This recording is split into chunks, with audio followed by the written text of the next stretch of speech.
নমস্কার বন্ধুরা, আমি সোমা গোপালের হেসেলে আপনাদের সবাইকে স্বাগত। গরম যতই পড়ুক না কেন, যারা রুটি পরোটা খেতে ভালোবাসে তারা তো রাতে সেটা খাবেই, আর তাদের জন্যই এই রুটি পরোটার সাথে একটা নিত্য নতুন সাইড ডিশও বানাতে হয়। আর আজকে সেরকমই একটা চটজলদি দারুণ টেস্টি রেসিপি শেয়ার করছি, যেটা রুটি, পরোটা, লুচি এমনকি ভাতের সাথে খেতেও ভীষণ ভালো লাগবে। তাই চলুন সময় নষ্ট না করে রান্নাটা করে ফেলি। আজকে এই দারুণ টেস্টি আর চটজলদি রান্নাটা করার জন্য প্রথমে এই প্রেশার কুকারে অল্প জল দিয়ে গরম করে নিয়েছি। এর মধ্যে এবার অল্প নুন দিয়ে দিলাম, দিয়ে দিচ্ছি অল্প হলুদের গুঁড়ো, এর সাথেই অল্প তেল দিয়ে দিলাম। এবার এর মধ্যে যে জিনিসটা দেব সেটা হলো ছোলার ডাল। এখানে 1 কাপ পরিমাণ ছোলার ডাল আছে, আর এই ডালটাকে আমি ঘন্টা দুয়েক জলে ভিজিয়ে রেখেছিলাম। এবার ডাল দিয়ে দিলাম।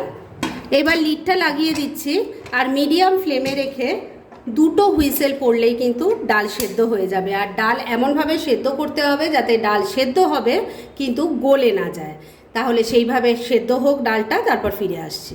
প্রেশার কুকারে 2টো হুইসেল পড়ার পর আমি গ্যাসটা বন্ধ করে দিয়েছিলাম, আর তারপর পুরো প্রেশার বেরিয়ে যাওয়ার পর লিডটা খুলেছি। ডাল কেমন সেদ্ধ হয়েছে সেটা আগে একবার আপনাদের দেখিয়ে দিই। দেখুন, ডালের সমস্ত দানাগুলো কিন্তু গোটা গোটা রয়েছে, অথচ হাতে এভাবে চাপলে কিন্তু ভেঙে যাচ্ছে। এইভাবেই কিন্তু ডালটা সেদ্ধ করবেন, তাহলে দেখতে বা খেতে দুটোই ভালো লাগবে। যাই হোক, এবার এটাকে আমি এক সাইডে রেখে দিচ্ছি আর নেক্সট স্টেপের দিকে এগোচ্ছি। ডালটা তো সেদ্ধ হয়ে গেছে, ওটাকে এক সাইডে রেখে দিয়েছি। এবার একটা কড়াইয়ের মধ্যে অল্প একটু জল নিয়ে গরম করে নিয়েছি।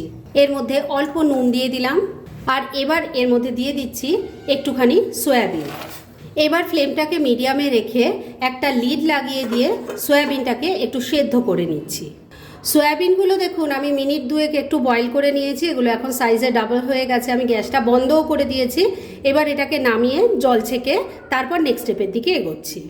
সেদ্ধ করা সয়াবিনটা গরম জল থেকে তুলে নিয়ে ভালো করে নর্মাল ওয়াটারে 2বার ধুয়ে জল ছেঁকে নিয়েছি। এবার মূল রান্না শুরু করছি।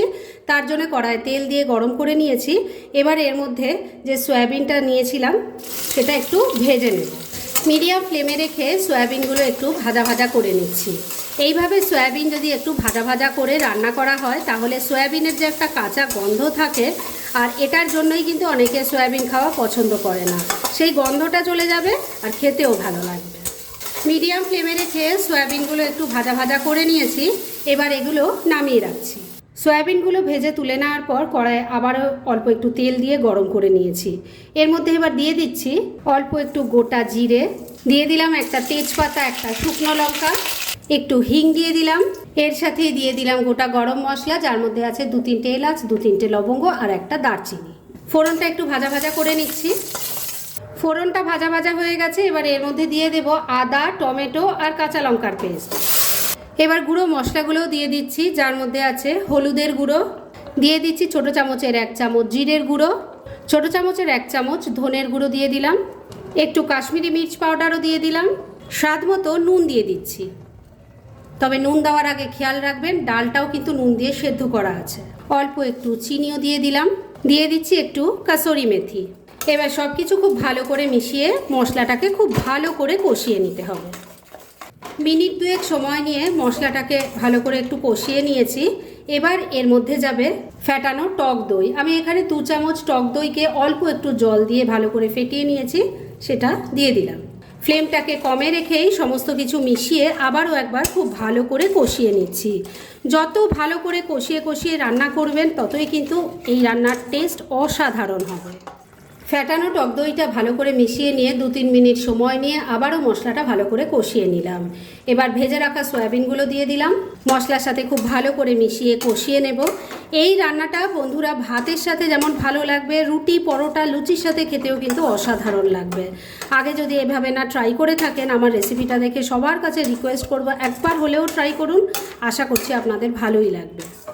ভেজে রাখা সয়াবিনটা দিয়ে 2-3 মিনিট সময় নিয়ে মশলার সাথে ভালো করে কষিয়ে নিয়েছি।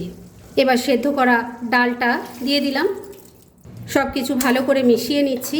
এই রান্নাটা বন্ধুরা খুব ঝোল ঝোল যেমন ভালো লাগবে না, আবার একদম শুকিয়ে ফেললেও ভালো লাগবে না। তাই সেই বুঝে রান্নাটা করবেন। আর যদি প্রয়োজন মনে হয় সামান্য একটু উষ্ণ গরম জল দিতে পারেন। আমি কিন্তু ডালের যা জল ছিল সেটাই দিয়েছি, দেখতেই পেলেন। আর আমার আর এর মধ্যে জল দেওয়ার কোনো দরকার নেই, কেন ডাল সেদ্ধ করা আছে, সয়াবিনও সেদ্ধ করে ভাজা আছে, তাই জল আর লাগবে না।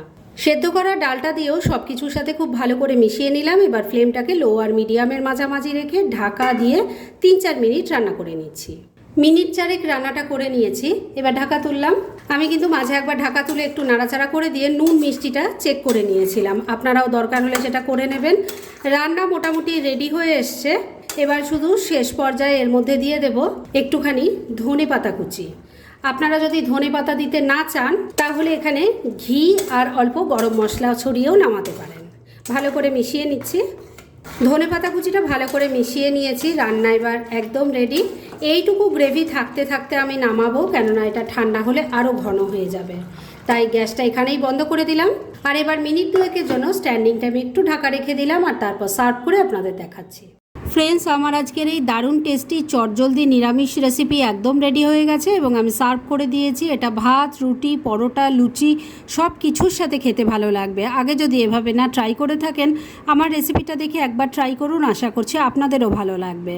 আর এরকম ধরনের অনেক ভালো ভালো নিরামিষ রান্নার রেসিপি আপনারা গোপালের হেসেল সার্চ করলেই পেয়ে যাবেন, যার মধ্যে থেকে কিছু কিছু আমি সাজেস্টেড বক্সেও দিয়ে দেব, সেখান থেকেও আপনারা দেখে নিতে পারেন। তাই গোপালের হেসেল অবশ্যই ভিজিট করুন। আর আপনারা কেমন ধরনের রেসিপি চাইছেন সেটাও কিন্তু আমাকে জানাতে পারেন, আমি চেষ্টা করব সেই সব রেসিপিগুলো আপনাদের সাথে শেয়ার করার। আর আমার আজকের এই রেসিপি যদি আপনাদের ভালো লাগে আর ইউজফুল বলে মনে হয়, তাহলে যারা এখনও আমার চ্যানেলটাকে সাবস্ক্রাইব করেননি তারা প্লিজ সাবস্ক্রাইব করুন। তাহলে আজকের মতো এখানেই শেষ করছি। পরদিন আবার এরকমই কোনো ভালো রেসিপি নিয়ে চলে আসব। আপনারা সবাই খুব ভালো থাকুন, সুস্থ থাকুন।